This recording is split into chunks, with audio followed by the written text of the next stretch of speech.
that I am the best there is, the best there was, and the best there ever will be. And I'm back. Now get the guns, the drugs from my generation. I'll take the fall, the saints, and across the nation. And it's a sex, the gods, the fakes, the fraud. They're messing with me.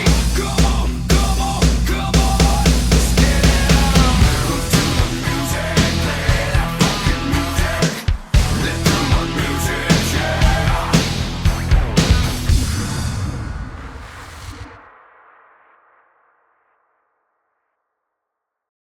Vader's future. Bret Hart was disqualified in his WWF title defense against The Undertaker when Big Daddy Cool Diesel showed up, pulling the referee out of the ring when Taker had the Hitman beat. The Royal Rumble match was decent, but the rest of the show was kind of mediocre.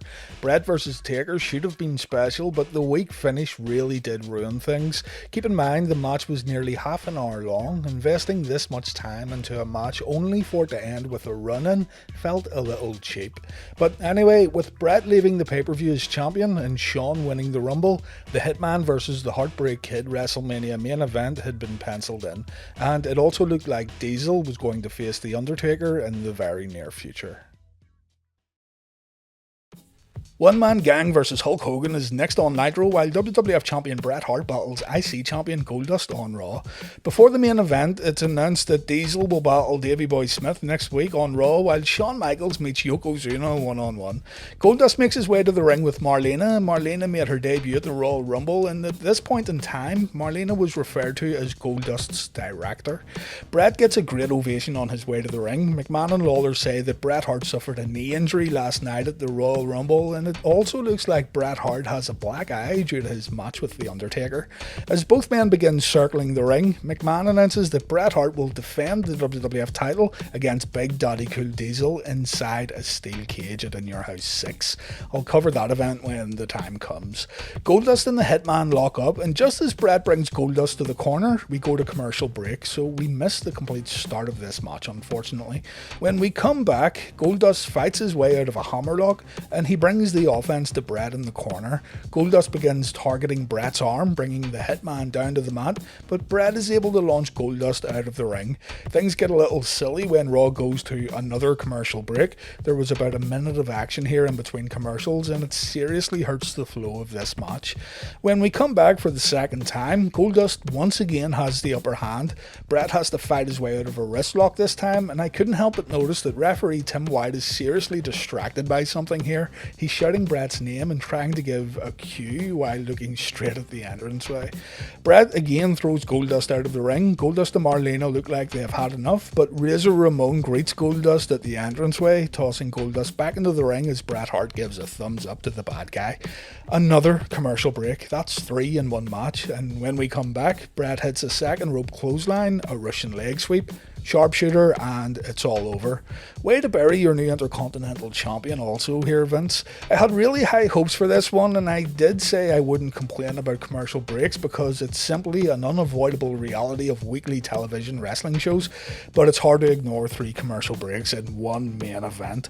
You don't get a chance to settle in for the bout at all, and it's also quite shocking that Goldust would get beaten so soundly after just winning the IC title. Post-match promos will end this episode of Reliving the War. Savage and Hogan have something they need to say on Nitro, while Vince McMahon gets a few words from WWF Champion Bret Hart. McMahon wants to know Bret's feelings about the In Your House cage match with Big Daddy Cool Diesel. Bret says that the fans of the WWF were robbed of a clean decision last night at the Royal Rumble because of Diesel. Bret says he knows that The Undertaker feels like he had the match won, but Bret doesn't feel the same way, and it's a shame that the score couldn't be settled again because of Big Daddy Cool. Bret then says that Diesel has been a thorn in his side ever since the Survivor Series, and Bret will put an end to Diesel's shenanigans inside the steel cage at In Your House. Bret calls Undertaker his brother, and he promises to give The Undertaker a WWF title rematch down the road. A short but effective interview that let us know exactly how Bret felt about the Royal Rumble and his opponent in the upcoming steel cage match. Over on Nitro, Hulk Hogan tells Savage WWF TV shows. Doc then talks about In Your House 6. We get a short backstage promo from Bret Hart where the Hitman talks about Diesel being a constant thorn in his side. And Bret says that the WWF isn't running on Diesel power anymore, it's running on Hitman power. Bret then says that he's never lost a steel cage match, which was a complete lie, by the way. Bret's statement would have made more sense if he said he'd never lost a steel cage match on WWF TV in a one-on-one environment, but anyway, I'm nitpicking. Good promo here from the Hitman. Doc tells us that Ric Flair takes on Marcus Bagwell on Nitro next, while Bret the Hitman Hart defends his WWF Championship against The Undertaker. This WWF title match stems from Diesel's interference during the Taker vs Hart match at the Royal Rumble. Bret promised he would give Taker a rematch, and well, here we are. The Undertaker stalks Bret around the ring as Bret looks for an opening. Taker misses 2 strikes in the corner, but Bret is unable to capitalise. Taker takes out the Hitman, but Bret is able to fight back. A headbutt from the Hitman leaves Bret dazed, and the Undertaker uses this to take advantage for a little while. Undertaker takes Bret from corner to corner, choking out the Hitman before flooring Bret and wrapping his giant hand across Bret's face. Big Daddy Cool Diesel then makes an appearance as the Undertaker goes for old school. Taker is distracted by Diesel, and this allows Bret to throw the dead man off the top rope. Diesel goes on commentary as Bret goes on the attack. The Hitman brings Taker to the mat before applying a leg lock. Bret's trying to soften up the dead man for the sharpshooter. Bret continues to work over the leg, methodically using the ring to his advantage in order to weaken the Phenom. Taker fights back with some of those uppercut strikes, and we go to commercial break as Diesel looks on from the commentary desk. Taker is now limping around the ring as the Hitman is thrown to the outside. Bret gets smashed into the guardrail, and this gives the Phenom a little time to recover. Back inside the ring, the Undertaker chokes Bret with his foot before once again going for old school. Taker is able to hit it this time, and then the Undertaker delivers his signature jumping clothesline.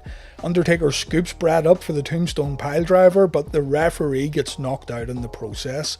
Bret is able to push Taker into the turnbuckle before rolling Taker up for a pinfall attempt, but the referee is still knocked out.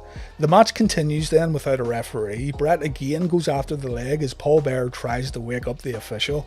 Diesel jumps up from the commentary desk, and Bret gets wiped out when the Hitman was attacking the Undertaker on the outside.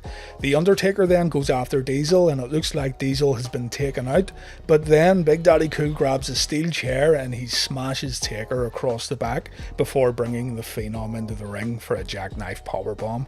The Undertaker tries to sit up, but he can't do it. Diesel delivers another jackknife as Big Daddy Cool gets booed by the audience, the same audience that was cheering him earlier on. We go to commercial break, and when we come back, we see footage of Bret Hart attacking Diesel during the break, and then we see the ring, and both Bret Hart and Taker are gone. The match is ruled as a no contest. It's a bad finish for sure. Seeing the dead man take those jackknives looked really impressive, but the ending felt very empty.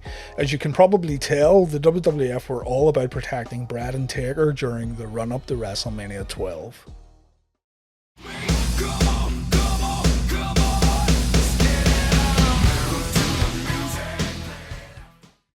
Shawn Michaels then makes his way to the ring, followed by Bret the Hitman Hart, and both men get an equally good ovation from the audience. Neither man is getting cheered more than the other. Vince McMahon asks Shawn Michaels what his feelings are towards Bret Hart. HBK says that no one respects Bret more than Shawn Michaels, and Shawn says Bret is indeed the best there was, but HBK can't tell the future, so he can't say if Bret's the best there ever will be. You can see Bret smirking at this comment as if to say, yeah, motherfucker, you already know what's happening at WrestleMania. Shawn then says that he doesn't believe Bret is the best there is, as HBK thinks that he's the man right now in the World Wrestling Federation. Vince has a big shit-eating grin when HBK says this, by the way, and I have no idea why. Bret puts Shawn over while saying that the Hitman has had a tough few months as WWF Champion, and even though Bret thinks that Shawn's a great wrestler, HBK won't take the belt away from the Hitman. Bret then makes Vince McMahon crack when the Hitman says he'll hit Shawn with everything but the kitchen sink, and because Vince laughs, Bret also laughs. I'm gonna hit you with everything but the kitchen sink, and you're in for the biggest dog fight you've ever seen your whole life. Vince says that conditioning will be a big part of the WrestleMania main event, and HBK says that Bret Hart has had a ton of tough opponents over the last few months, but HBK has taken a few kickings himself. Shawn says he's in the best shape of his life while showing off his abs. What a humble guy. And Bret Hart calls himself the Energizer Bunny because the Hitman keeps going and going and going. Just then, Roddy Piper shows up and the Hot Rod has an announcement to make. Before making the historic announcement, Piper takes time to put over both Bret and Shawn before ripping into Shawn a little for showing off his abs. Good stuff. Piper says that WrestleMania 12 is the night to fight, and because Bret and Shawn were out there talking about conditioning, then the WrestleMania 12 main event will not be a one-fall match. To ensure the true best of the best gets decided, whoever scores the most falls within 60 minutes will win the match. That's right, 60 minutes of WrestleMania would get dedicated to Shawn Michaels versus Bret Hart. Both men say they have no problem competing in such a match, and Piper tells the Hitman and the Heartbreak Kid to shake hands now because they're going to hate each other after WrestleMania 12. No truer words have ever been spoken. A point for Raw, this was a fantastic promo and it really did add a whole lot of excitement to WrestleMania. Back in the arena, Hunter Hearst Helmsley makes his way to the ring for his match against WWF Champion Bret Hart. Before the Hitman makes his entrance, we go to the WWF shop where the WrestleMania 12 official chair is being sold. I'm actually a fan of these ringside chairs, and I really do wish I had some of these older ones from this era, but the prices on eBay are totally insane. Bret Hart gets a great ovation on his way to the ring, and our match is underway. Triple H outsmarts Bret at the opening bell, faking a clean break before laying in a few punches to the Hitman. Hunter beats Bret from one corner to the next, but the Hitman catches Triple H with a boot followed by a jumping clothesline from the middle rope. The Hitman then begins working over Hunter's left arm on the mat before driving his knee into Hunter's elbow, and as Bret carries on to single out the body part, we see Shawn Michaels making his way down to the ring, looking like a walking advertisement for his own merchandise. Shawn sets up a chair at ringside. HBK obviously wants to get a closer look at his WrestleMania 12 opponent. We come back from commercial and Bret is still working over the arm. Hunter manages to get to his feet, but Bret quickly shuts Triple H down with a crossbody. Bret then goes to the outside to question Shawn Michaels. Bret says to Shawn that he could have watched the match in the back. Triple H then tries to sneak attack the Hitman, and it's actually HBK who alerts Bret. Bret avoids the attack before drilling Hunter into the guardrail. Back inside the ring, Bret applies an armbar while staring at Shawn Michaels. Hunter is able to build some momentum after delivering the Harley Race knee, and then Hunter totally forgets that Bret was working his arm for near the entire match. There is no selling at all of the injured limb, and it's quite shocking that someone like Helmsley would forget something this basic. Bret gets whipped into the corner with velocity, and the Hitman takes a suplex followed by a knee drop, but Hunter just can't put Bret away. We come back from commercial break and we see Bret countering an aerial move by putting his foot up. The Hitman builds momentum with an atomic drop followed by a clothesline. Shawn cheers from his seat as Bret goes on to deliver a backbreaker, and then we see the elbow drop from Bret's rope. Bret can't follow up though as Hunter gets a roll up. The fight spills to the outside once again, but Shawn manages to keep his nose out of the fight. Hunter begins begging for mercy back inside the ring. Triple H then kicks Bret to the midsection before going upstairs, but Bret reverses another high risk move, this time with the sharpshooter. Viewers who have already seen the Iron Man match would know that this finish looks very familiar. Bret wins via submission. Shawn walks back up the ramp before turning around to applaud the Hitman. A decent main event match here that was let down a little thanks to Hunter forgetting to sell the arm. If I'm honest though, I thought the Kid vs HBK opening contest was better. Quite a lot of smaller segments up next here on Raw. We see clips of both Bret Hart and Shawn Michaels preparing for the WrestleMania 12 60-minute Iron Man match, so let's look at HBK's training first. Shawn's standing in front of the Alamo as he introduces us to Jose Lothario for the very first time. Just a quick side note, HBK apparently treated Jose like absolute dirt behind the scenes.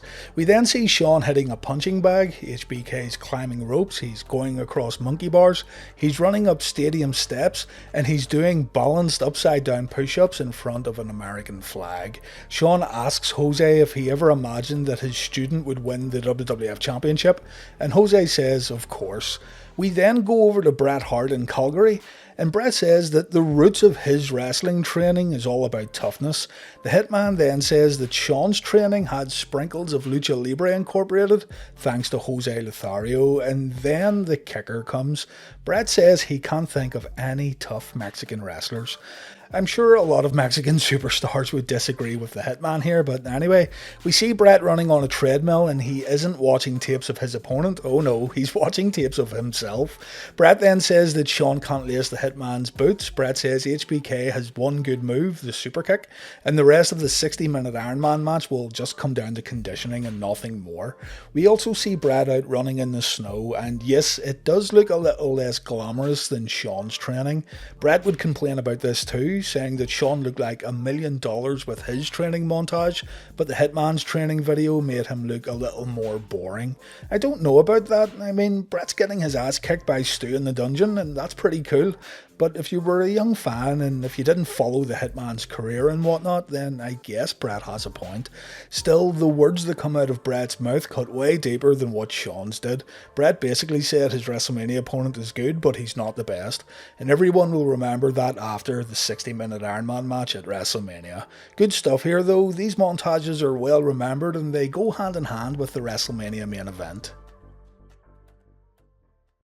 More HBK and Bret Hart footage from their training videos over on Raw. Shawn's talking to Jose Lothario while more footage of Shawn's training gets presented. HBK talks about his first meeting with Jose back when Shawn realised he wanted to become a professional wrestler. Jose remembers telling Shawn to open his eyes and ears during HBK's training, and Shawn says he's continued to do this in the years that followed. Honestly, there's nothing of great substance here. HBK super kicks a punching bag while Jim Ross, who provides the voiceover, wonders if Shawn will go into WrestleMania with a new strategy, or will HBK simply rely on the super kick. We go over to Calgary. We see Bret Hart's championship belt collection that he keeps in his home, along with Bret's magazine collection. Pictures of the Hitman in full gear are plastered inside the walls of Bret's house. Bret says that he has a lot of pride in his history, but the WrestleMania XII main event is not about that. The Hitman admits that there's a tide of momentum against him. He even sees his own son wearing Shawn Michaels merchandise, and Bret understands that Shawn has an incredible fan following at the moment. Bret then says that the Hitman has his own fans, and Bret's fans understand that the Hitman has had nothing but tough matches recently. The Hitman then reveals that he isn't a fan of Shawn's dancing in the ring. He doesn't like the whole persona, and the Iron Man match won't be about dancing in the ring. It'll be the biggest fight of Shawn's career. Bret then says that Shawn is obnoxious, he's cocky, and he's irritating, and the promo ends with Bret saying that fans should look up to the Hitman, a wrestler who has respect, instead of looking up to someone like Shawn Michaels. Bret once again delivering the goods here. It's a little unexpected too. These two seemed pretty friendly just a few weeks ago, but it's like Bret is now completely honest about his feelings towards Shawn Michaels. Great work. Bret Hart comes to the ring looking like $1 million as pink lights soak the Freeman Coliseum in San Antonio. This was Tatanka's final match of this WWF run, by the way, though he would resurface in the WWE nearly 10 years later. Tatanka gets the upper hand early by raking the eyes of the Hitman, going on to attack Bret with punches and kicks in the corner. Bret gets whipped into the opposing turnbuckle, but a big boot to the face stops Tatanka. Bret follows up with a second rope clothesline, and then an assault begins on Tatanka's left arm. Tatanka breaks out of an armbar attempt, but the Hitman replies with a running crossbody. The arm again becomes the focus of Bret's attack. Tatanka breaks out of another armbar, this time following up with a clothesline, and then we see the 1-2-3 Kid make his way down to the ring. Remember, Kid and Tatanka are part of the $1 Million Corporation. Tatanka chokes Bret in the corner as the Kid and Ted DiBiase look on. Bret takes a hard Irish whip turnbuckle bump, and no one took these better than Bret. Have a listen. And Bret Hart, oh my goodness, to the buckle. The way Bret would contort his back afterwards made the bump look even more believable. Tatanka applies a chin lock, Bret gets to his feet, and Tatanka floors Bret once again with a knee to the midsection. Tatanka continues to look competitive with a big elbow drop. Even Vince McMahon says that Tatanka is giving Bret a real run for his money as we go to commercial. When we come back, another chin lock is applied. Bret fights out, but his opponent follows up with a body slam. A top rope attack is then attempted, but Bret strikes Tatanka, and now it's time for Bret to go for his finishing sequence. The Hitman hits the Russian leg sweep, an atomic drop followed by a clothesline. We see the elbow drop. Bret signals for the sharpshooter, but Ted DiBiase distracts the referee, and this allows the Kid to grab Bret. Tatanka goes to strike the Hitman, but Bret ducks out of the way. The Kid gets nailed, and Bret wins with a roll-up. This was a perfect match for a world champion heading into WrestleMania. Bret showed why he was the best in the company, while also showing just enough vulnerability during the main portion of the match. This is how it should be done. Make your champion look good before a pay-per-view. WCW could seriously take some notes here. A solid main event, and Raw scores another point. Shawn Michaels comes to the ring with the click cam, and Shawn isn't a great cameraman by any means. I like this little moment here where Cassidy waved to the fans at home. So we have one of the original Rockers taking on one of the new Rockers. We've already seen Al Snow portraying Avatar and Shinobi on Raw, so you can only imagine how he was feeling about this whole Leaf Cassidy nonsense. Shawn grabs the microphone and he introduces the audience to Jose Lothario. Jose comes to the ring and he tells the San Antonio fans to buy WrestleMania XII in order to see Shawn Michaels winning the belt. As the match gets underway, Bret Hart makes an appearance. Bret goes to the commentary desk. Jerry Lawler says he's having some issues with his car battery, so he needs to go and fix it. The Hitman replaces the King on commentary. Bret says that he came down to the ring to get a better look at his WrestleMania XII opponent as HBK and Leaf Cassidy begin a fast-paced sequence in the ring. After leapfrogs and drop downs, Shawn gets the better of Cassidy with an arm drag followed by an arm bar. Vince McMahon asks Bret how he plans to counter Shawn's speed in the Iron Man match, and Bret says he'll pound Shawn into the ground so much that the mere thought of running away will hurt the Heartbreak Kid. Bret does admit that Shawn is faster than him as HBK hits a crossbody inside the ring. Shawn goes for the armbar once again, as Vince McMahon tells us we will see it all in the Iron Man match, including pinfalls, submissions, countouts and disqualifications. What a liar. We see Jose Lothario, and Bret Hart once again takes a jab at Mexican wrestlers, saying that the lucha style is very flashy, but it isn't punishing and it isn't tough. Leaf Cassidy hits a sit-down slam and Shawn's head gets rocked on the mat. Before we go to commercial break, Marty Jannetty makes his way to the ring. Bret has a little giggle about all these people coming out for a Shawn Michaels match. Cassidy is in control when we come back. Shawn takes a suplex in the ring, and Bret says that HBK won't be able to make these kind of mistakes at WrestleMania. Shawn has now been busted open. Vince reminds Bret that Shawn got beat up in Syracuse, and Bret says Shawn was beaten up by 9 cheerleaders. When Vince tells Bret it was actually 9 thugs, Bret says that there isn't even 9 men in Syracuse who could hurt the Hitman. Bret's troll levels are off the charts here, and I absolutely love it. Shawn fights back, and we see the Eddie Guerrero and Dean Malenko roll-up sequence before Leaf pokes Shawn in the eye.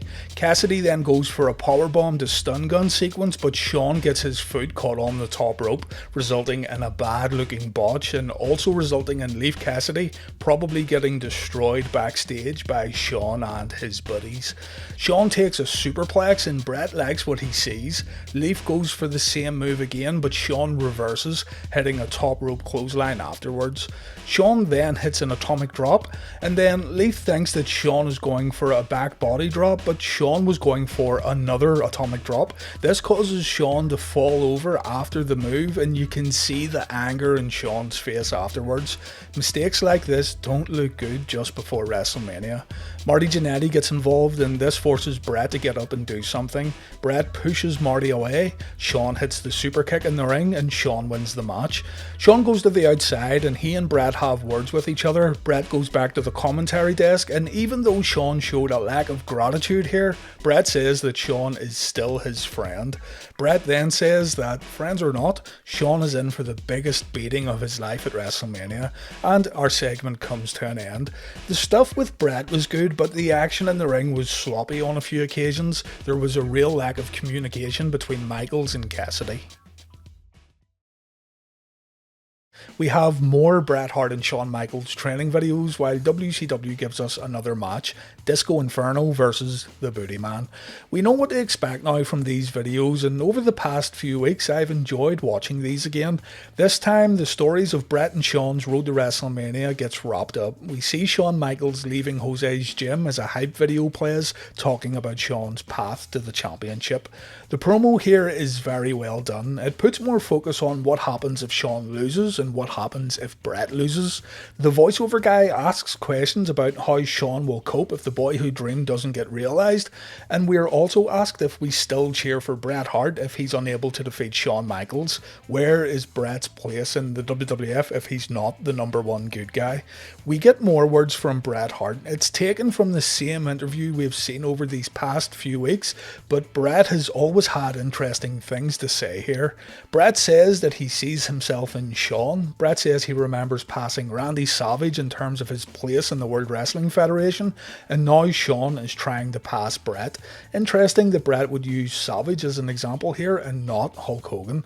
Bret says that the Iron Man match is all about who gets the first fall, and once Bret secures that first important pin, he'll just keep piling the pressure onto the Heartbreak Kid, and Shawn won't know what to do in order to come back.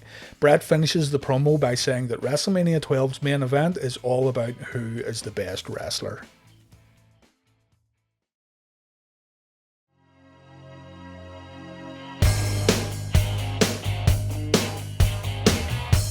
The World Wrestling Federation wrapped things up with a special Bret Hart music video. I'd like to think that most of you have already saw this one, but if not, it's available on YouTube. The You Start the Fire Bret Hart music video really encapsulates the excellence of execution of the mid-90s. It's one of those WWF productions that takes me right back to that time frame, and I know some people don't like these kind of things, but I think this is awesome, especially for younger viewers at the time. In comparison to Shawn's Tell Me a Lie music video, You Start the Fire is a complete masterpiece in my opinion. The mid-90s pop rock song has lyrics about determination and not running away, while the main video footage shows us Bret Hart outside the ring meeting fans, cutting promos, acting, getting ready for matches, things like that. I was at the height of my Bret Hart fandom when this came out, and I'll admit that I have a soft spot for this music video. I think most fans who watched wrestling at the time will agree that it's a good video promo, and I'm just not sure how new fans would take to it. Give it a go if you've never seen it before, and if you're like me and you haven't seen it in a while, check out the video on YouTube for a heavy dose of nostalgia. The WWF end their road to WrestleMania then by paying tribute to the excellence of execution. We now had to tune into WrestleMania 12 to see if Bret could defend the title in the WrestleMania main event. Finally, we have the 60-minute Iron Man match for the WWF title, Bret Hart versus Shawn Michaels. Shawn's WrestleMania 12 entrance has become pretty iconic, with HBK ziplining into the audience in spectacular fashion. The WWF made the match feel big, with Earl Hebner going over the rules before the two men locked up. This match has people split. Some people love it, others don't. The match heats up after the 30-minute mark, but in the end, neither man scores a point when the 60 minutes are up. WWF President Gorilla Monsoon orders that the match continues under sudden death rules, and Shawn Michaels hits the super kick twice to win the WWF title. I previously uploaded a video on the Iron Man match that goes into detail regarding the common complaints surrounding the WrestleMania 12 main event. You should see a link on your screen right now if you want to check that out. WrestleMania 12 ends with HBK as the new WWF Champion, and Bret Hart walks away looking pretty pissed off. We wouldn't see the Hitman wrestle again on WWF television until the 1996 Survivor Series. The Raw show ends this week with an update from former WWF Champion Bret Hart. We see footage of Bret in the locker room following WrestleMania. He isn't happy, of course, and Bret speeds away in his car after losing to Shawn Michaels. Bret gives an interview from Germany, and the Hitman says that the Iron Man match was supposed to be a 60-minute match, not a 62-minute match with sudden death. Bret argues that the bell shouldn't have rung after the 60 minutes were up if the WWF were planning to go to sudden death. Shawn was locked in the sharpshooter and Shawn was history, but the bell rung and Bret let go of the hold.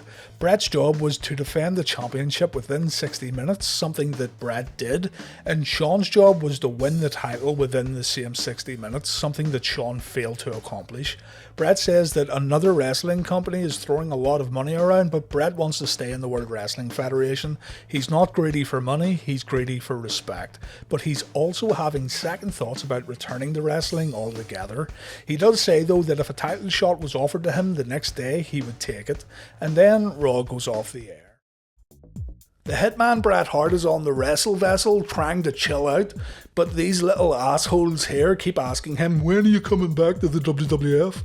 Mr. Perfect asks the hard-hitting questions and Bret won't give a definite answer. Bret says flat out that people will just have to live with his decision if he doesn't want to come back to the World Wrestling Federation. The Hitman has had a great time being at home with his family, and the only reason why he would come back is for the fans. He wouldn't come back to try to prove anything. Bret says he talked to a lot of his supporters on the cruise and they all want him to make his big return, but Bret wants to take a little more time to think things over. One way or the other, the Hitman says he wants a chance to speak his mind in the middle of the ring, and he will address the fans publicly if he does indeed decide to leave the World Wrestling Federation. And the promo ends with Bret Hart saying, if I come back, I'm gonna have a shovel. No joking, have a listen. And if I come back, well, I'm gonna have a shovel. Bret Hart's pink and black shovel. Honestly, both Hogan and Bret said a lot of nothing here, but it's still two very intriguing superstars getting some airtime. Hogan with his evil NWO persona and Bret teasing an upcoming return or an upcoming retirement. Can't really decide which was better or which was worse though, so here, have a point each. Jim Ross then lost his temper due to his headset not working, and JR said this was being done on purpose. Vince McMahon was apparently trying to silence JR, but Ross has a big announcement to make before leaving the show. Ross has somehow brought Bret Hart back, and the Hitman will be on Raw the following night. People don't seem to like the heel Jim Ross of 1996, and I know playing a villain doesn't really suit JR, but I thought some of his promos around this time period were really good.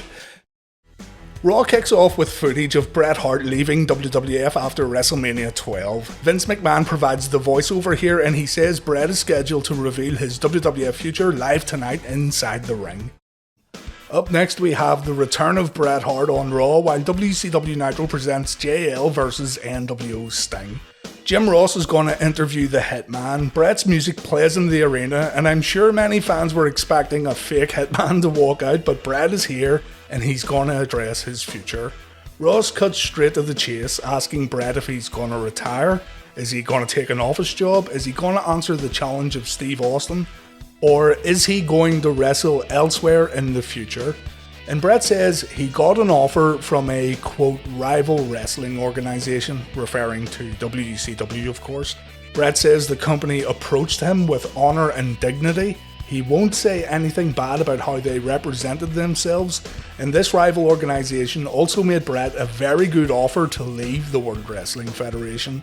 Bret found himself wondering what to do next. Vince listens on as the owner of the WWF thinks he's about to lose another one of his biggest superstars, as the Hitman says he's done a lot of soul searching. And Bret came to the conclusion that everything he's ever done in wrestling is all thanks to his WWF fans. We go backstage where we see Steve Austin and Brian Pillman, and we also see Rocky Maivia. This was The Rock's very first WWF Raw appearance. Bret then announces that he'll stay in the WWF forever, and it looks like a weight has been taken off Vince McMahon's shoulders.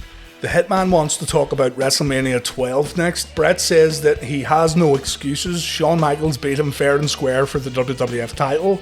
And in the midst of putting HBK over, Bret says this. But Shawn Michaels, there's just something about you that really bugs me. Bret says that Shawn may be younger than the Hitman, more popular than the Hitman, maybe even cuter than the Hitman, but Bret is tougher and smarter than Shawn Michaels. Bret has learnt a great deal from his loss at WrestleMania, and Bret will be coming after Michaels in the future. In the meantime, Bret says that he accepts the challenge of Stone Cold Steve Austin, a man who Bret calls the best wrestler in the company today, and that match is going to take place at the 1996 Survivor Series. Bret then thanks his fans for sticking by him, and the Hitman tells a story about a sick fan back in Canada, Bret's biggest fan. The little boy became gravely ill, and Bret told the kid that if he can pull through and get better, then Bret would come back to the WWF so the kid could watch the Hitman wrestle. The little fan passed away, and Bret says the fan was actually his nephew. Bret promised himself he'd come back after his nephew passed, and the promo ends with Bret getting more jabs into HBK. The Hitman says he can't dance and he doesn't pose too well for girly magazines, but Bret is the best there is, the best there was, and the best there ever will be, and the pink and black attack is back. Phenomenal stuff here. The fans absolutely loved it, and the WWF was in desperate need of some main eventers on their current roster. Now we can look forward to the Hart vs Austin rivalry on Monday Night Raw. After the match, Doc Hendrix runs down the matches we're going to see at Survivor Series. Steve Austin interrupts Doc, he makes fun of the upcoming Hall of Fame ceremony, and it also appears that Stone Cold is getting a little anxious about this Bret Hart interview. And then Doc lets us know who's going to compete at the 1996 Survivor Series event. I'm going to try something different too for the Survivor Series. A lot of you guys commented about covering the pay-per-views in more detail, and so I'm going to upload a complete review video for Survivor Series 1996. The video will be available when Survivor Series happens in our Reliving the War timeline, so look out for that standalone review very soon on the channel. Make sure you subscribe so you don't miss it. As the promo comes to an end, Steve Austin says that he's gonna whip Bret Hart's ass at the Survivor Series. Bret is then seen playing with his cat. Yeah, and the makeup lady tries to make Steve Austin look pretty for his upcoming interview, but Stone Cold is having none of it.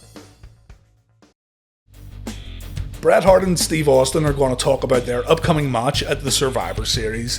Vince wants to know, why did Bret stay away for so long? Was Bret maybe afraid to come back to face Steve Austin? And the Hitman said he spent years and years getting battered by guys bigger than him without a break, and it took its toll. Bret wanted some time off, and now he's ready to get back in the ring. Bret then put Steve Austin over, saying that he knew he would face Steve upon his return, and Austin then translates Bret's answer for the viewers at home. Basically, loosely translated, you're saying, yes, Vince, I'm afraid Stone Cold is going to kick my ass. That's what you're saying. Bret says Austin needs to clean up his language, and then Bret uses the same word as Steve Austin. Austin doesn't let it slide either. As far as you kicking my ass. There you go. Bret says he's now the best he's ever been and he's ready for Stone Cold. Bret says there may be a bit of ring rust when he comes back, but he doesn't care. He wants to accomplish a lot of things in the WWF, and one of those accomplishments will be beating who he thinks is the best wrestler in the WWF right now, Stone Cold Steve Austin. Vince wants to know if Bret's going to leave the company if Steve Austin beats him, and Bret says that's unlikely.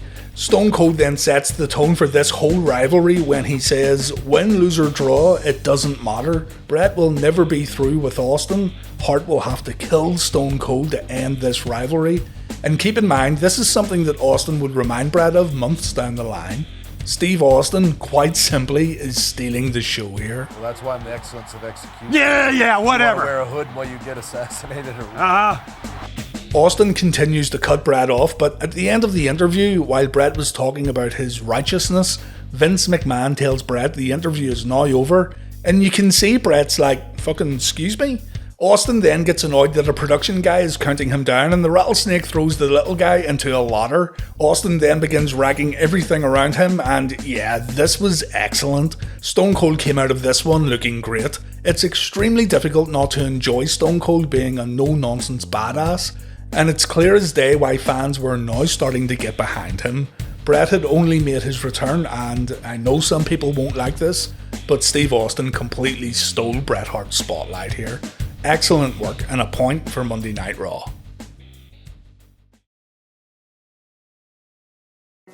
Next up is the return of Bret Hart when the Hitman takes on Stone Cold Steve Austin. Bret had disappeared from the WWF following WrestleMania XII. Shawn Michaels had led the WWF throughout most of 1996, while Bret went home to contemplate his future. Bret returned on the October 21st episode of WWF Raw, and he announced he was coming back to in-ring action. And the man he wanted to face upon his return was Stone Cold Steve Austin, a man who Bret called the best wrestler in the world at the time.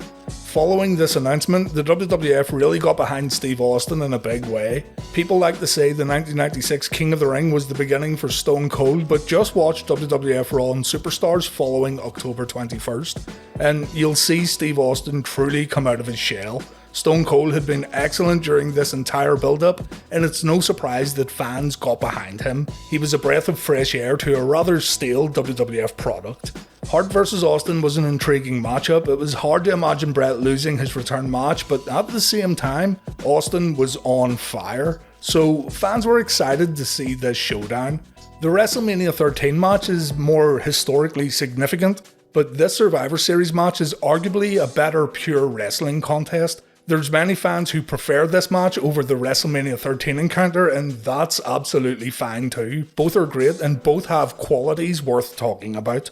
It's announced before the match by Todd Pettengill that the winner of this match will receive a WWF title shot, and Austin isn't intimidated by the pressure of the match. Stone Cold says Bret calls himself the excellence of execution, the best there is, was, and ever will be. But that's a cliche. Cliches are cliches, and an ass whipping is an ass whipping. Stone Cold is going to whip Bret's ass tonight in Madison Square Garden. This gets a great pop from the audience. Austin makes his entrance, and two things here. First, Austin stares right into the camera with those cold eyes, and Stone Cold looks completely ready for this matchup. And secondly, if you listen carefully to Jim Ross, there's a bit of foreshadowing here when JR talks about Stone Cold in World Class Championship Wrestling. Ross says, "You could see the greatness because of his attitude. It was all about attitude then and now." Bret gets interviewed before his entrance, and the Hitman says the one thing Stone Cold has going against him tonight is the venue. This is Madison Square Garden, a place where Bret has had a lot of success. The Hitman says the Garden isn't a church, but it's holy ground. Bret has fans here who have waited to see his triumphant return, and Bret says when all is said and done, Steve Austin will respect the Hitman. Bret then comes out to a thunderous ovation, and the atmosphere inside the Garden before the match is absolutely electric. Fans in attendance are really eager to see this matchup. The two competitors square off. Austin flips off the Hitman, and the crowd loves it. The match starts off with a strong lockup, and the two go into the corner. Austin gives a clean break, but his trash talking afterwards makes Bret push him away, almost as if Stone Cold was already getting under the Hitman's skin. After more trash talking, the two lock up again, and Austin quickly grabs the ropes. Bret dodges an elbow strike, and Stone Cold complains to the referee before both men lock up again. This time they trade waist locks, and Stone Cold is able to bring Bret down with a wrist lock. Compare this match opening to other Hart vs Austin matches, and you'll be able to tell why some people prefer this match over others. The two have an incredible wrestling match here instead of an incredible fight. And again, you can't go wrong either way. Bret performs a smooth kip up, and it's Austin's turn to take a wrist lock. A hammerlock from the Hitman follows, and Austin shows he can hang in there with the best of them by performing a hammerlock of his own. He then counters into a top wrist lock, and the Hitman is able to perform a takedown, and Stone Cold is now on the mat. It's all very seamless. Austin performs a drop toe hold into a side headlock, and Bret rolls out to perform another hammerlock. Austin then decides it's time to start fighting when both men get to their feet. Bret tries to keep things grounded, but a stun gun from the rattlesnake gives Austin a great advantage. Stone Cold then takes advantage of Bret's position by attacking both on the inside and outside of the ring, and Steve Austin gets a chorus of boos when he taunts the audience. A reverse chinlock then gets applied, and when both men stand up, we see a trademark moment that we'd see in all future Hart vs Austin matches when the two men begin trading right hands. Nobody does this better than these two. Austin gets the better of Bret, but the Hitman fires back with a hard clothesline. Bret then nails an inverted atomic drop, followed by a jumping clothesline, but Austin manages to kick out of Bret's pin attempt. Austin then counters a bulldog attempt, and what's really standing out here is just how well Stone Cold is hanging in there with one of the very best in the world. Austin had not had an opportunity like this so far in his WWF career, and he was truly making the best of it during this matchup. Austin goes for a superplex, but Bret counters, resulting in Stone Cold bouncing off the mat. Bret follows up by performing a top rope elbow, but Steve kicks out at 2. Stone Cold rakes the Hitman's face when Bret goes for a backbreaker, and this allows Stone Cold to throw Bret out of the ring, and the two men take a short break. When the action resumes, both men get physical on the outside, with Austin using the ring post to hurt his opponent, while Bret sends Stone Cold crashing into the guardrails. It's starting to break down now into an all-out war. The two men travel to the other side of the ring, and Bret ends up getting catapulted into the Spanish announce table. Austin dives on Bret afterwards to get in a few right hands, and the Hitman takes an absolute beating here. Now a lot more confident, Austin suplexes Bret back into the ring, and Stone Cold nails a middle rope elbow drop. Steve is now firmly in control, and things aren't looking good for Bret at all. Stone Cold begins targeting the lower back, and Bret finds himself in an abdominal stretch. Austin uses the ropes for leverage, the referee forces a break, and when Bret gets back to his feet, another slugfest breaks out between the Hitman and Stone Cold. The fans are loving every moment of this as the match continues to swing back and forth. Stone Cold has been seriously impressive at this pay-per-view. This time it's the Hitman who wins the fist fight, and Austin then gets a taste of his own medicine when Hart hits a stun gun. And then the Hitman nails a piledriver, but it's still not enough to put Stone Cold away. Bret makes the mistake of going upstairs again. Stone Cold gets vicious after knocking Bret down, and Austin manages to hit a superplex from the top rope. Stone Cold Steve Austin then hits a Stone Cold Stunner. This should have been enough to end the match, but Bret kicks out. This just pisses Austin off. Stone Cold lays in a ton of right hands before locking in a Texas cloverleaf. Bret manages to get a hand on the bottom rope to break the hold.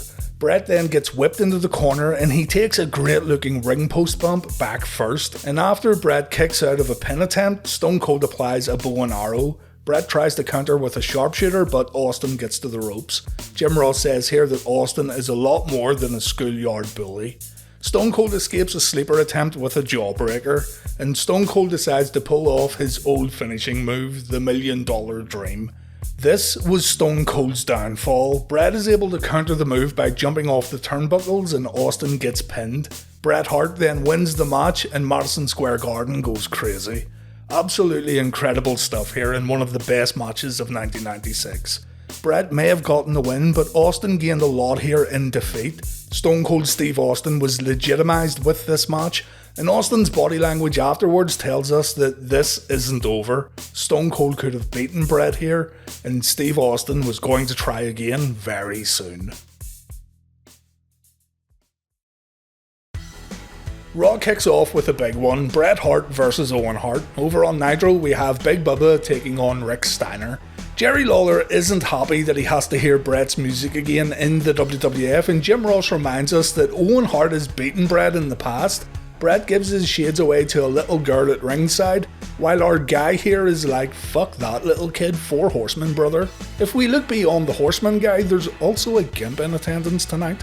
Owen teases Bret when the two men get in the ring, and we're told that Shawn Michaels will be getting interviewed a little later on from the home of Jose Lothario.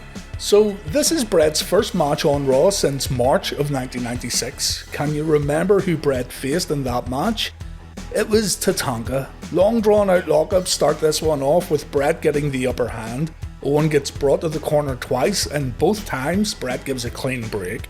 Owen starts working over the wrist and we see a few counters. Owen slams Bret down after grabbing his brother's hair, and so Bret returns the favour. As the match resets and Bret starts working over Owen's arm, Vince McMahon reminds us that the Hitman gets a title shot at our next WWF pay-per-view. In your house, it's time. Owen performs his signature wrist lock counter, but Bret puts Owen down with a back elbow. Bret then transitions from an armbar to a hammerlock, and we get to see some nice hammerlock counters from both Bret and Owen. They make this stuff look really easy.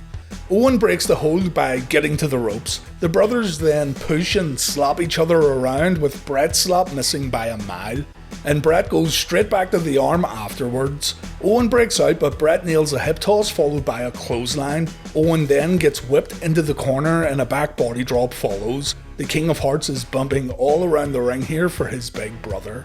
Davey Boy Smith watches from the back, upset that there's been no chin locks applied thus far. Bret again targets Owen's arm, but Owen puts an end to that with a knee to the midsection. Owen then brings Bret to the corner, where the Hitman takes a few European uppercuts, and the younger Hart looks proud of his work after Bret takes a kicking in the corner. Bret gets whipped again into the turnbuckles, and nobody sold these better than Bret. Owen applies a camel clutch, and then for some reason when Bret tries to fight out of the hold, we go to a split screen to hear Jim Ross talking about In Your House 12. Owen hits a nice belly-to-belly suplex while Ross bangs on about Bret possibly winning the WWF Championship for a fourth time. We get more promotional material as the match continues. The Shawn Michaels interview gets plugged here, and tonight's absolutely unmissable earth-shattering main event gets hyped up as Owen Hart hits an enziguri. We come back from a commercial break and Owen gets thrown off the top rope. A fist fight then breaks out between the two brothers, and Bret floors Owen with a headbutt. Bret then hits a side Russian leg sweep, and Bret then hits his signature second rope elbow drop. All this only gets Bret a 2 count. Owen catches Bret with a roll up, but Bret pushes Owen out of the ring. Owen tries to come back in with a sunset flip, but Bret counters with a sharpshooter. And then Steve Austin hits the ring and Bret gets attacked with a steel chair. Bret wins via disqualification. Austin goes to Pillmanize Bret, but Davey Boy Smith runs down for the save, removing the chair from Bret's ankle.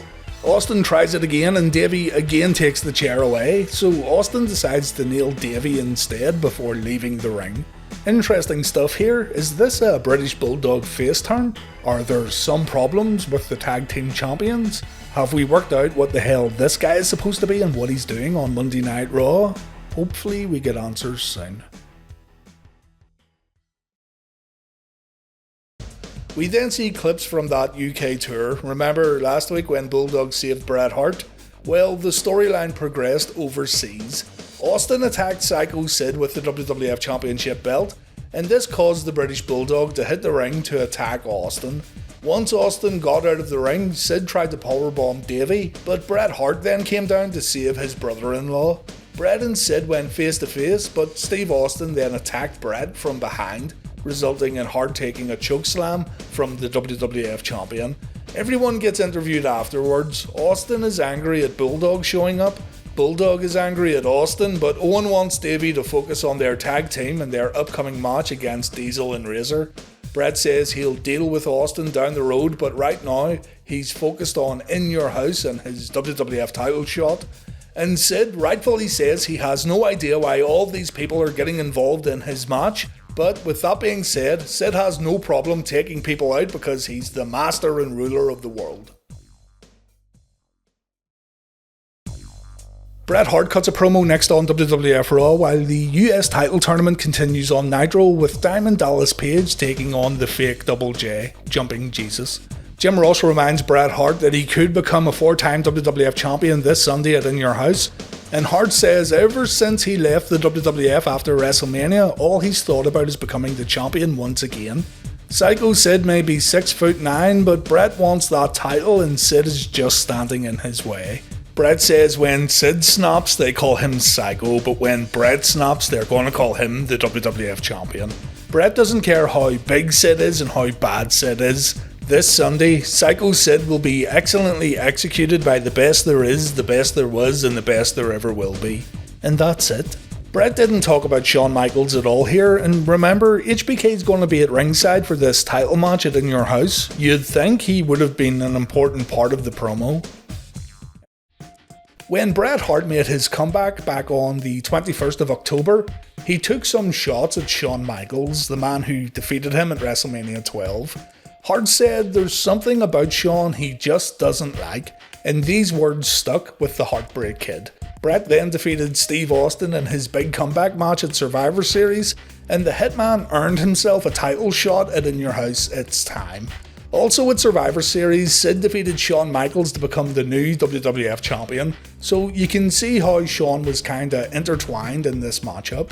On top of this, the Heartbreak Kid cut a few promos where he came across more like a tweener, saying he doesn't really care what the fans think of him and saying he always delivers the best match no matter what card he's on. HBK is also next in line for a WWF title shot at the Royal Rumble, so depending on the outcome of our next match, we could see a Shawn vs Sid match in San Antonio, or we could see Bret Hart vs Shawn Michaels taking place in Shawn's hometown. Terry Gordy's buddy Doc Hendricks interviews the Hitman before the big main event. Doc wants to talk about the brawl on Superstars and how Bret feels about taking on Sycho Sid, but Shawn Michaels' music plays in the arena and Bret gets pissed off. As far as I'm concerned, it doesn't really. Well, wait a minute. Wait. I think we gotta go back to ringside. Bret says he's sick to death of Shawn Michaels and he looks forward to meeting HBK after he wins the championship. Take note of all this though, this wasn't the same Bret Hart we saw at the beginning of 1996 at all. You could say that this was the beginning of Bret's, quote, crybaby phase where he complained about absolutely everything.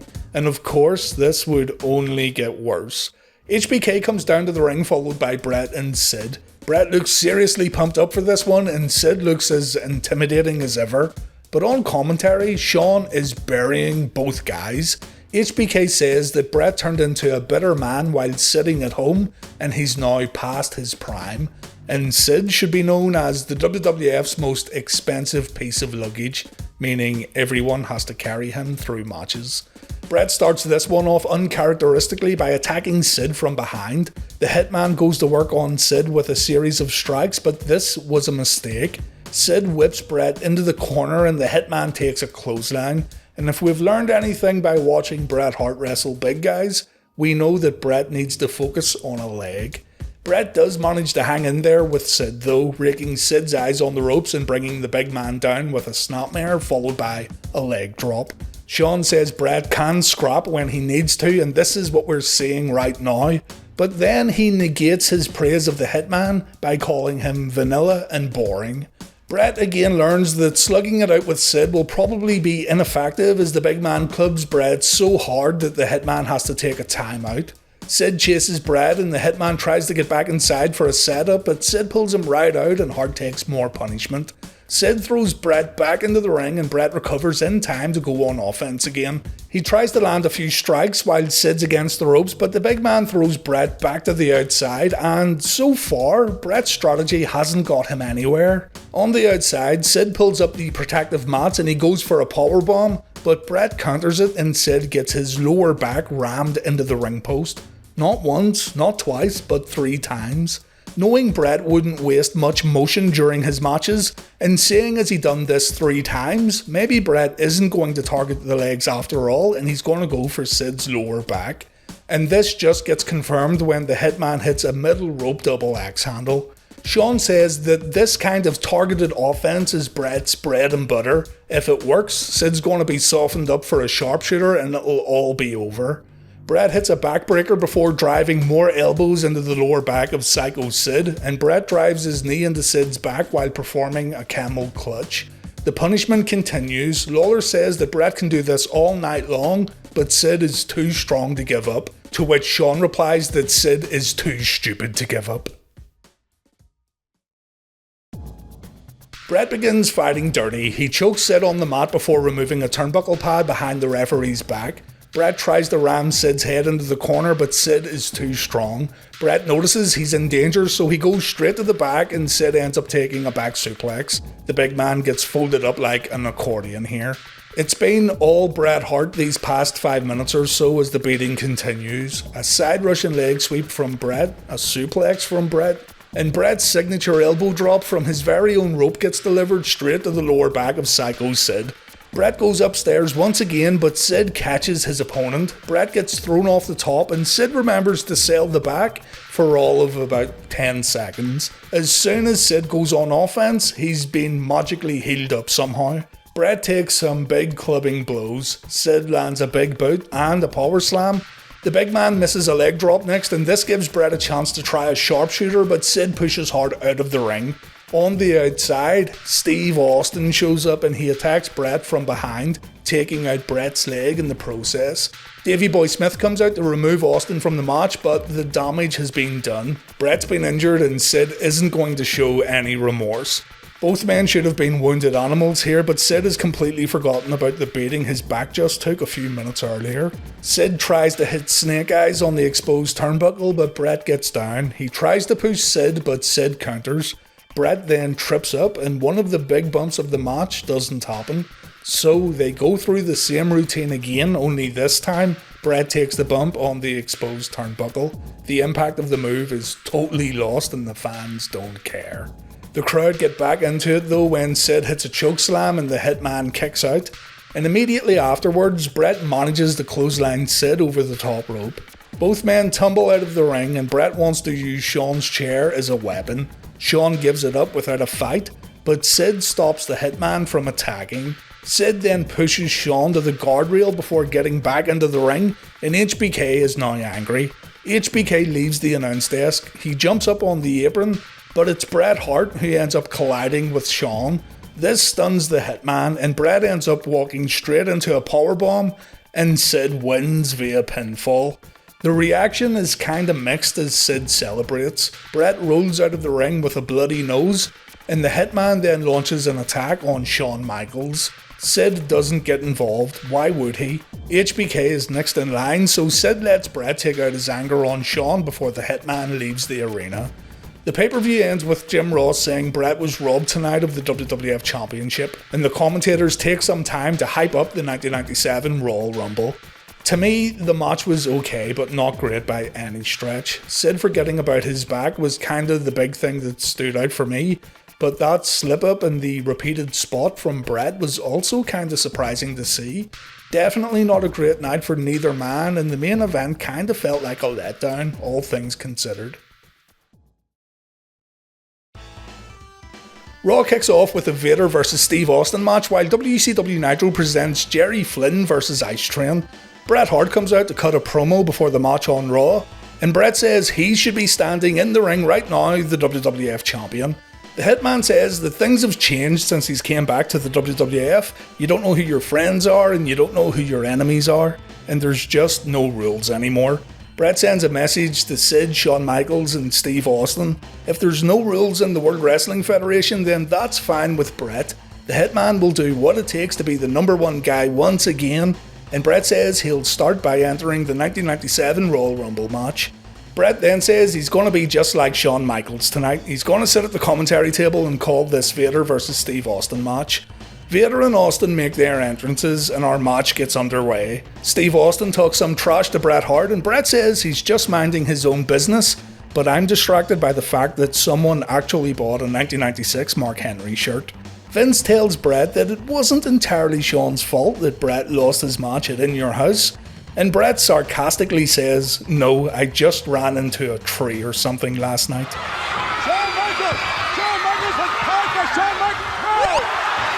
Austin does his best to dodge Vader at the beginning of the match, but Stone Cold gets caught and Vader delivers some of those signature forearms.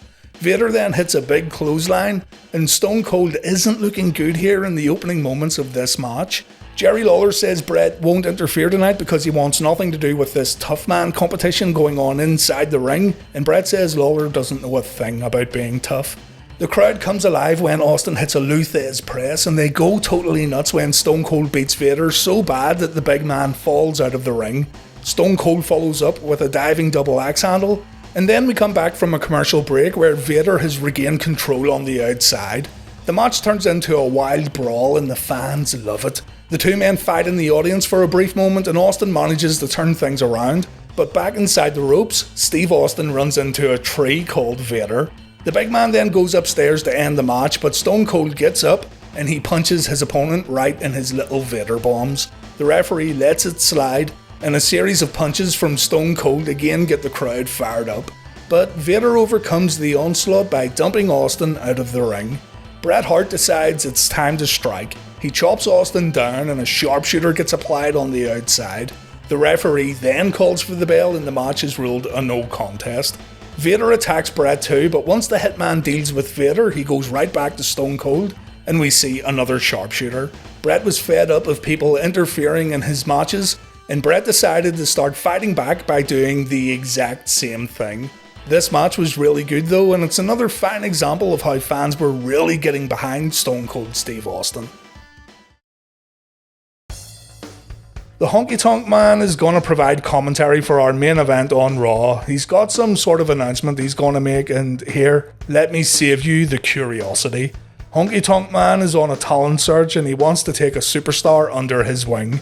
This would go on for months.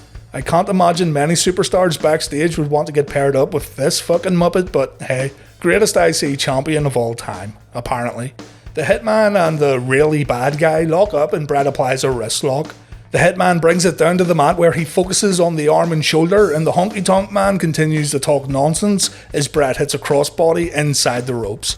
Razor turns it around by raking Bret's eyes. The Hitman takes a few blows to the back, but he counters Razor's offense and Bogner takes a few right hands in the corner. Another rake to the eyes gives Razor an advantage. Bret takes one of those signature Razor Ramon punches, and the bad guy follows up with a few kicks. Razor chokes Bret on the top rope, and there is just absolutely no heat in this match at all. Bret gets whipped into the corner and Razor chokes the Hitman. Bret then gets stomped by Razor and the piped in crowd noise becomes really distracting here. Razor then lifts Bret up for a chokehold before dumping him back into the corner. And then check out this clothesline that knocks Bret out of the ring. What in the name of... You may be wondering why Bret is letting this happen, and well, the Hitman was actually good friends with Bogner dating all the way back to the 80s. Bogner was from Calgary too, so Bret must have been letting Rick get in all he could during this Raw main event, but unfortunately for us, it makes for a bad TV match. Bret turns it around on the outside. We go to a commercial break, and when we come back, Bret hits his elbow drop, we see the sharpshooter, and it's over just like that. You guys must know by now that I'm a big Bret Hart fan, but it can't be overlooked at all. His last two televised matches that we've watched, this one here and the Sid match at In Your House, both were pretty bad. WWF Raw starts off with a hype video for tonight's face-to-face meeting between Bret Hart and Shawn Michaels. Bret says he's been waiting a long time for the opportunity to tell Shawn how he really feels, while Shawn says there's no excuses tonight. The role model of the WWF will go face to face with the WWF's favourite degenerate. I thought it was interesting that Shawn was calling himself a degenerate as early as December 1996. Our opening Raw match is quite interesting. Steve Austin teams up with Farouk to take on Jesse James and Savio Vega, while over on Nitro we've got... fuck's sake, Glacier versus Disco Inferno. Glacier takes himself away for weeks and now we can't get rid of the bitterly cold bastard. Everything's all serious as Austin and Farouk make their way down to the ring, but then out comes the real Double J to ruin everything with his country singing. Steve Austin says nah, fuck that, and James gets attacked on the entranceway. Savio then runs out for the save and our match gets underway. Stone Cold gets rammed into the ring steps by Vega before the two competitors get into the ring. Austin manages to hit a stun gun and I like Vega's sell job here. Good stuff. Stone Cold tags in Farouk and Vega takes a spine buster, and here, to save you from rewinding the video, here's a replay. Ooh. Farouk then teases his opponent by extending Vega's arm out to Jesse James before delivering more punishment to Savio.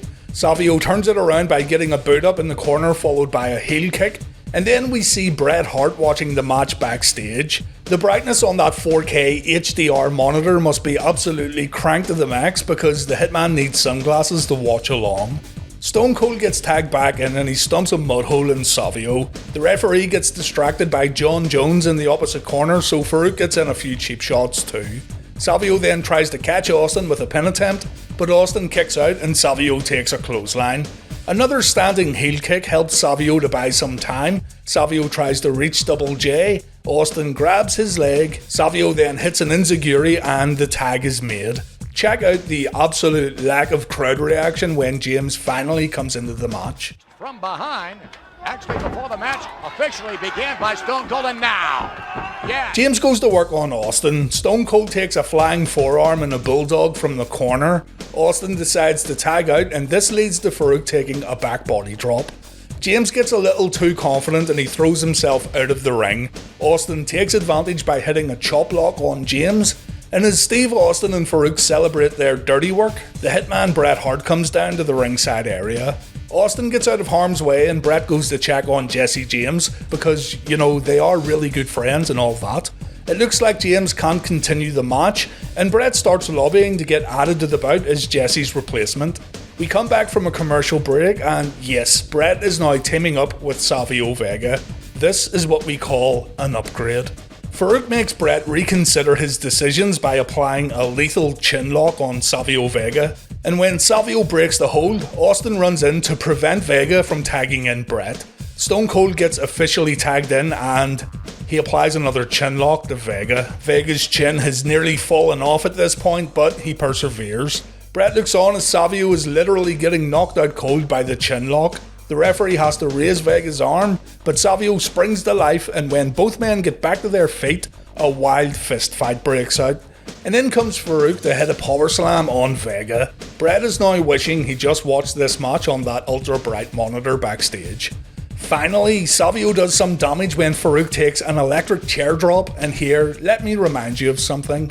Double J's hot tag. Match officially began by Stone Cold, and now, yeah. And here's Bret Hart's hot tag.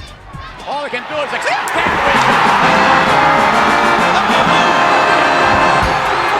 The Hitman takes care of both of his opponents. Russian leg sweep on Farouk, second rope elbow drop, Bret goes for the sharpshooter, and then Crush runs in to cause a DQ finish.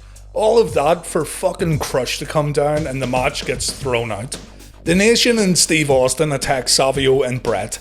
Ahmed Johnson ends up coming down for the save, and Ahmed begins a "You're going down" chant as he challenges Farouk to step into the ring for a preview of their Royal Rumble match. Have to point out Ahmed's tights here too. Beautiful. Good match, loads going on, but it was ruined by the finish. Bret and Shawn get in the ring and Jim Ross is going to ask the hard-hitting questions. Ross announces a Vader vs Bret Hart match next week on Raw, and Shawn says he's going to commentate once again during a Bret Hart match, and he promises, as always, he won't interfere. This gets a round of boos from the audience. Ross wants to ask Shawn the first question, but Shawn says he won't dare go first. A low-life degenerate like Shawn Michaels shouldn't begin this interview while the role model Bret Hart is standing in the ring. The almighty Hitman should answer the first question. Bret says that this is the exact thing he doesn't like about Shawn Michaels, his whole attitude. Bret says Shawn's mentor, Jose Lothario, jumped on the apron at Survivor Series and he cost Shawn the WWF title, but at least Jose apologised. Bret says Shawn hasn't learned a thing from his mentor, saying as HBK didn't apologise to Bret for what happened at In Your House, it's time. Bret says he was screwed out of the title back at WrestleMania XII. And when Bret lost the match, Shawn promised to carry the belt with the same pride and the same class as the Hitman. And yes, he actually did say that, by the way. Long-time viewers of the show will remember Shawn saying this back on the April 1st, 1996 episode of Raw.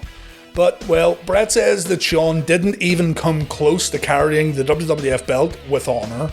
The Hitman gets a little righteous when he says his kids used to look up to Shawn Michaels, but HBK scraped the bottom of the barrel when he posed for Playgirl magazine. And Bret says he doesn't think it's girls who buy that magazine. Interesting. The Hitman continues on by saying Shawn degraded the WWF Championship.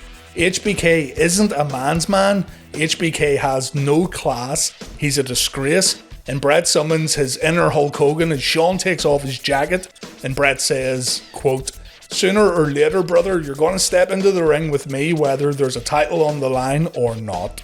Bret says he's going to kick Shawn's ass, and this gets a great pop from the audience. It's now HBK's turn to retaliate, and it gets personal right away. Shawn says he's seen Bret on the road, and Bret is no role model. Just as things are about to get juicy, out comes Sycho Sid to interrupt the promo. There's a broken mic getting used in the ring, and check this out. Shawn passes Sid a working microphone. Thank you, my man! I don't know why, but I found that really funny. Sid says he's defeated both Bret and Shawn, and now he wants some real competition. The lights go out in the arena, and the Undertaker's music plays. Taker comes out, but he gets attacked by Vader. The dead man takes care of Vader, and a stare down between Sid and the Phenom takes place, but Vader blindsides Taker. Back inside the ring, Shawn uses Bret's own rope against him, and Bret gets his little Calgary Hitman crushed. Shawn then attacks Sid, and the segment fades to black as HBK and Sid fight on the entranceway. A great promo indeed, though I could have happily watched Bret and Shawn verbally rip each other apart instead of Taker and Vader getting involved, but that stare down between the dead man and the WWF Champion was actually really good too.